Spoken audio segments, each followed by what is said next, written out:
Hi there, and welcome to Wade's Workshop. This is going to be part 4 of my toolpost grinder series, and a massive change of direction is about to take place. I will show you exactly what I found with the sort of flexible extension shaft on the little die grinder, and we'll work from there. So this is where we are at the moment. We've made the block for the toolpost and the flexible shaft with a grinding wheel in it. I've just put a grinding wheel in it for, just for the sake of it. Fits into it and is locked in with these two screws here. Now then, if I just bring you in on the clock, try and keep this nice and steady. The play in the bearing, well, you can actually see it moving, but the play in the bearings, or if there are bearings, it might be just nylon bushes, is incredible on the shaft of this little die grinding attachment here. So it's got this flexible shaft which runs across and comes up here on my little die grinder. Sorry about the light here, it's a bit difficult to keep the light levels right, but the die grinder sits here on a little stand, plugs in on the socket on the wall, and the flexible shaft comes down and straight up to the die grinder, or the flexible extension. But the amount of play is, well, it's more than 0.5 millimeter. And if I can just show you, you can probably see the play. Bear with me. It's basically unacceptable for use as a tool post grinder in the lathe. I'm sure it'd be fine with little diamond burrs and what have you in it. But it's just not going to do the job at all. Even on its rotation, it's moving, without biasing it. It's moving sort of 4 or 5 thou, and it's got to run perfect for what I'm looking for. So plan B is to replace this with a manufactured, I will make a spindle with some good bearings in it, with some sort of collet on the end to take the grinding wheels, that will have good bearings and will run true. I may even put 2 bearings in the front, back to back, and another one at the back end, on this end of it, somewhere out here, with perhaps a 10mm shaft through it, something like that, and then use this unit, or part of this unit. I may take the shaft or the flexible part out of here, and use that flexible part to drive the little tool post grinder head, as it were. So I've bought some bearings. These are 10mm bore, 26 diameter, and they are 10mm thick. And I've got another smaller bearing for the back end of it, which I believe is a 5mm bore, and it's 16 diameter. And of course, the obligatory slug of aluminium. So I need to machine this aluminium to accept the 2 large bearings in the front face. It needs to be small enough to pass through my tool post that I've already made with a 20.5 hole in it. And then in the back end, we'll have the small bearing, and then we can make a shaft up with some sort of collet to hold the grinding wheels in the front, and we'll look at what sort of drive mechanism we need on the back to drive this unit. Apologies for the unorthodox direction of shots that I'm taking today. I normally put my camera on a tripod, it moves around the workshop different places. I've actually left my tripod in work thinking I was going to be filming again in work. But as it turned out, it's in work, I'm home, and I've got a bit of spare time, so I thought I'd, produce these videos. Anyway, on the weekend, I went up to Cheltenham for the whole weekend. Went up Saturday morning, came back Monday morning, that sort of thing. Went to see Darragh O'Brien on stage. He was very good. What a laugh. Anyway, you normally see me using this, ex-Tesco's anti-back surface spray bottle, what have you, and I get through quite a lot of these for my WD-40 when I'm machining aluminium. So I was just wandering around in Cheltenham when I wasn't in the pub, saw a Wilkinson's, walked in, and I saw the sort of garden sprayer bottle in there for 90p. So whether the mechanism of this will last any longer than the throwaway bottles, I don't know, but I'm going to give it a try for 90p. Why not? So another little new addition to the shop. To give you a bit of the background of it, many years ago when I finished my apprenticeship, which was, let's say, early 80s, it was customary for the company to give their sort of qualified apprentices, as they came out of their time, a copy of Machinery's Handbook. And way back in the day, I mean, a copy of that book was probably price-wise, probably a week's wages at the time. It, you know, it was quite a lovely thing to have as a sort of final gift when you got your indentures and everything else and were presented with your papers. You were presented with a copy of Machinery's Handbook.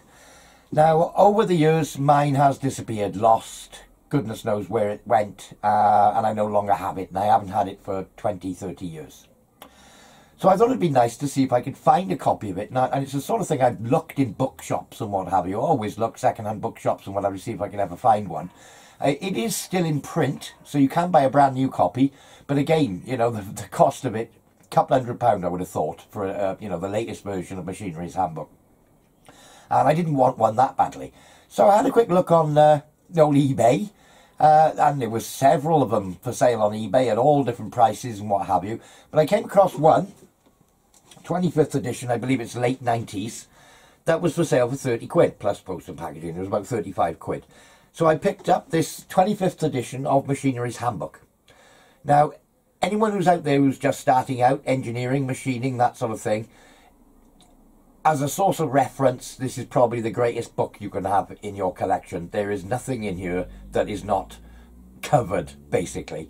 So yeah, Machinery's Handbook. This particular one, it was sold as second-hand, but it's absolutely mint. It actually came out of Middlesex University Library, I dare say, because it's an older edition. Then it was replaced with a new one, and it was sold on, and it is all stamped withdrawn from stock, so it's not hot, as it were. So yeah, Machinery's Handbook. If you haven't got one, take a look at it. You know, if you can pick one up, everything you'll ever want to know about engineering is in there. So yeah, Machinery's Handbook. Chuffed to have it. Not the sort of book I'm going to read cover to cover, but whenever I want reference material, this is the Bible. So I've done a little sketch. I got a piece of aluminium, 110mm long, near as damn it.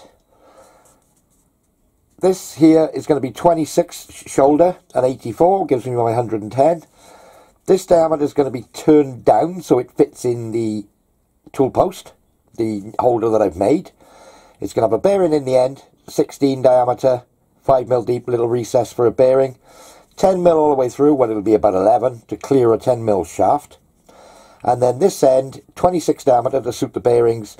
I'm going to go 22 deep. The bearings are 10mm wide. So if I go 22 deep, I can put a 2mm spacer between the two bearings to keep the races apart. And then I can turn up a spindle to go through the lot. So that's my starting point. Let's get on with it. So I've got my aluminium up in the 3-jaw. And first job, just bump it into true. I've got the chuck a little bit tight actually.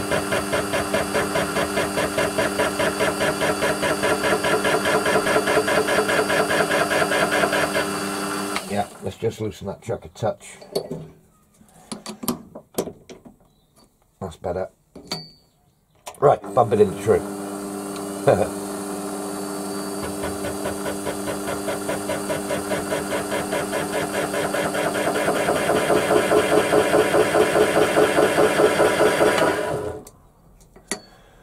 Tighten up the chuck. I want to get a centre in this as soon as I can because I'm stuck out a country mile and only holding on about 6mm. So let's just have another look at that. Yeah, it's running a lot better. So gently, gently face the face.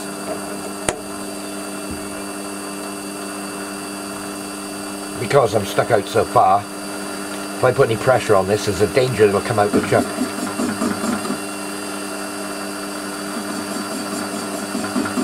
So just gently. Probably speed that up a bit. That's more like it. I'm not going to any size, I'm just chewing it up. I should run out of travel on my compound and just bring that forward a bit. There we go.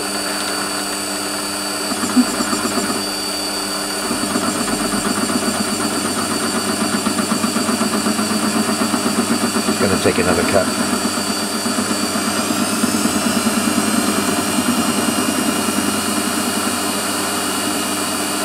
Cleaned up in the middle but not the outside yet.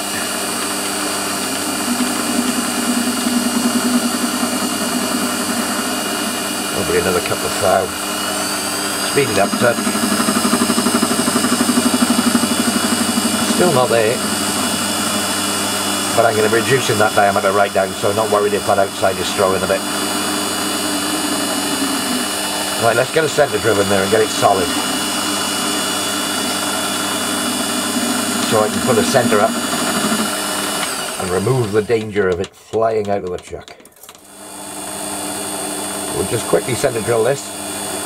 Now, someone has suggested that I chamfer back the front face of this to ease the swarf coming out. Yeah, good idea. That's another job I'm going to have to do when I shorten that flipping grub screw, which I still haven't done. Where's my little brush? Oh, I'll have to try my new WD-40 bottle.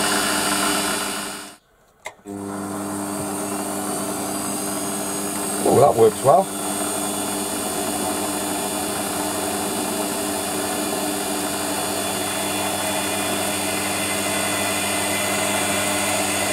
Yeah, the swarf catches on the front of here and didn't fall away so well. I think I'll be putting a chamfer on the front of there.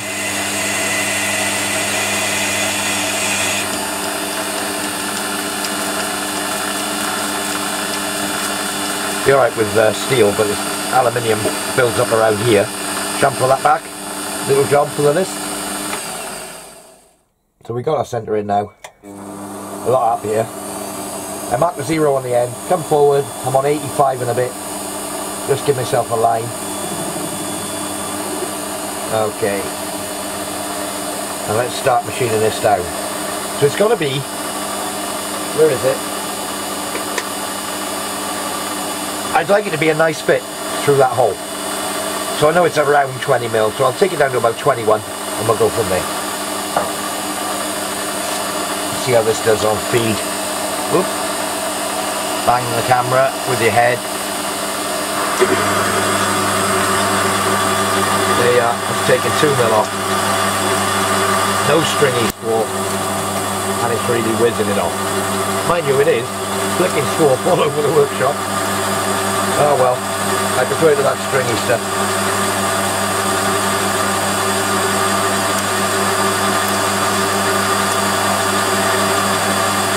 We're under power feed, just going up to nearly the line. I'll hand feed it to the line and then come back, take another 2 mil.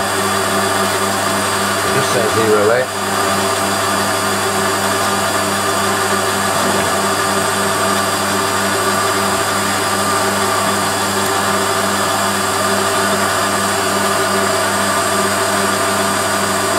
The other end's going to have to be turned down as well. It's way oversized, this piece of aluminium, but it's what I've got.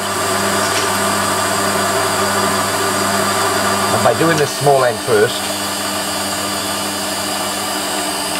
I can then turn it round and hold it much further back in the chuck. So let's put a 1 mil cut on. Try that. Got a bit stringy now, maybe a spray.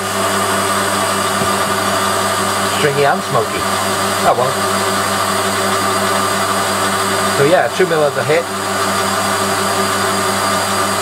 It's 2-inch bar, running at 700 RPM, try a bit quicker.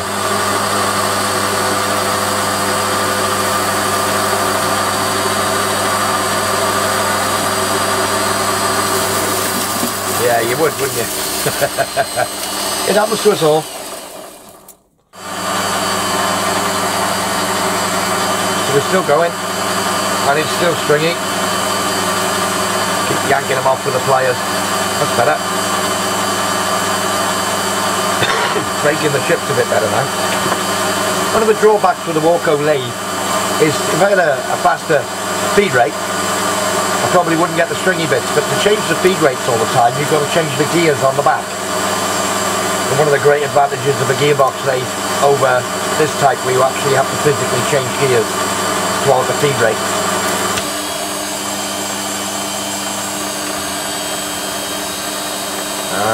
Keep going.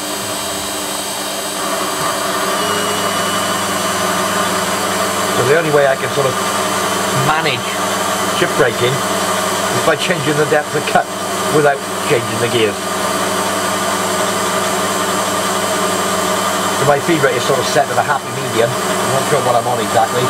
0.125 per revolution. 0.125 millimeters per revolution, I believe.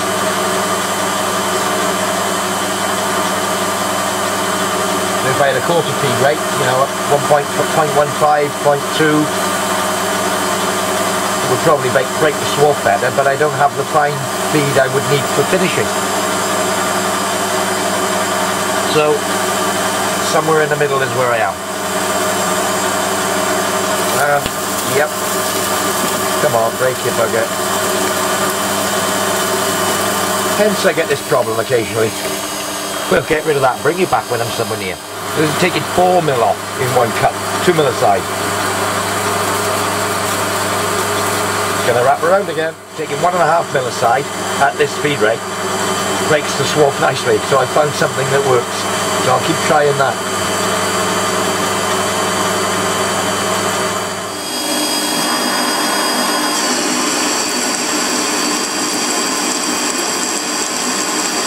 One mil aside, bit of a better view. Those aluminium tips cutting lovely.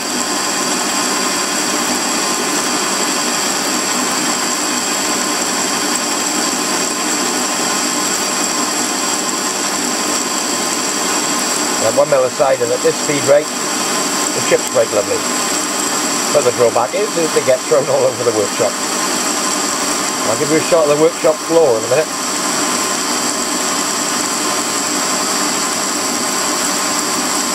So we're getting there now. I think we're about 35 mil. Looking at it, maybe 40.